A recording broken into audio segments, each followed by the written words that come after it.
मुख्तलिफ़ जगहों पे यहाँ पे सलाबी रैलों ने तबाही मचा दी है और इसमें पाक फ़ौज के नौजवानों ने जो अहम किरदार अदा की है गिलगित बल्तिस्तान के एक खल्क के मुकाम पर गोपिस और खल्क के मुकाम पे यहाँ पे जी बिस्कोट के नौजवानों ने आज दूसरे दिन कैंप लगा के वहाँ पे लोगों को रेस्क्यू कर रहे हैं। उनकी मेहरबानी है तो और यहाँ पे जो दिन रात मेहनत कर रहे हैं। तो इसी तरह हम अपने इदारों पर फ़ख्र करना चाहिए।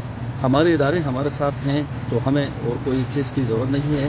तो पाक फ़ौज साबिका उसकी तरह आम पब्लिक की मदद की तरह इस दफ़ा भी पाक फ़ौज हमारी मदद करने में सबसे अव्वल दस्ते पे हैं। पाक फ़ौज जिंदाबाद। हालिया जो सैलाब की वजह से खलती में जो तबाही हुई थी, जो इंसानी जानों का ज़िया हुआ था, वहाँ पे रेस्क्यू का जो अमल है इसमें गिलगित बल्तिस्तान स्काउट्स और गदर पुलिस की जो वहाँ पे रेस्क्यू की जो कार्रवाई है, जिन्होंने वहाँ पे जो खदमात अंजाम दी हैं, इन पर हम जिब स्काउट्स और गदर पुलिस का हम शुक्रिया अदा करते हैं। खल्क की आवाम की जानिब से इनका तहे दिल से शुक्रिया अदा करते हैं जो वहाँ पे गुज़िश्ता 2 दिनों से वहाँ पे वो कार्रवाई में मसरूफ़ है। बहुत हालात ख़राब हैं यहाँ पे, बिजली का निज़ाम भी नहीं है, पानी का नहीं है, लेकिन यहाँ पे लोग वॉलंटियर्स, पाक फौज और तमाम लोग लगे हुए हैं। हम पर जी स्कॉट आवाम की खिदमत कर रही है। हम जी स्कॉट को पाक आर्मी को सलाम पेश कर रहे हैं।